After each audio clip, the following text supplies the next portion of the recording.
Try mo po mag-wig. Wala akong wig eh, kaya hindi ako nakakapagsuot ng wig. Pero sige, magpapakita ako ng picture ko nung dati pa. Yan! Pangit! Ang gusto ko sa above ay yung tomboy, mahirap i-reset. Sinong may sabing mahirap ako i-reset? Ano ba? Kung ikaw ang re-reset, why not? Daddy Johnny, ikaw na bahala. Ilabas mo na yung 12-inch. Uy! Wait lang. Di pa ako ready. Pero sige, send mo ah. Pwedeng sabihin nyo to sa kanya. Puganda naman.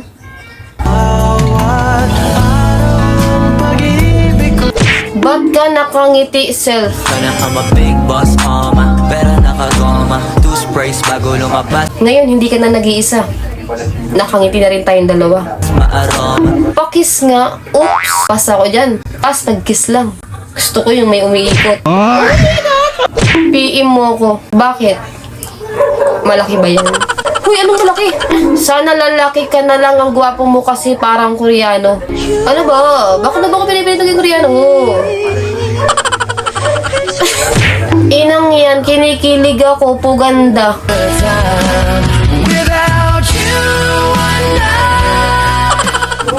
Kinain. Sarap mo ya, grabe. Di mo pa ka natitikman eh, sarap agad. Video pa lang yan ah. Paano pa kaya pag natikman mo na? Uy, natikman! Cute mo po pag babae ka. Di mo pagbigyan ang pag-ibig ko. Nagbabad? Ano ba? Pogi, pag lalaki, paano pa kaya pag naging babae, nakakamatay na? Grabe, wag naman ganun. Mas gusto ko napapakapit. Pag pinakitaan ko to, magiging babae ulit to. Pakita mo. Huwag mo kong hinahamon. Send mo. Pakita mo yan. Titignan ko. Shit, ang pogi. Natutunaw na ako dito, oh. Baby, come over. So, baby, come on. Gusto kong makita yung natutunaw. Bakit ka namin sinasabi? Gusto ko sana makita ko kung paano ka matunaw. Reset kita, pwede ba? Pwede naman eh. Hindi naman ako tatanggi dyan. Kailan ba? Reset mo. Wala ka pala eh.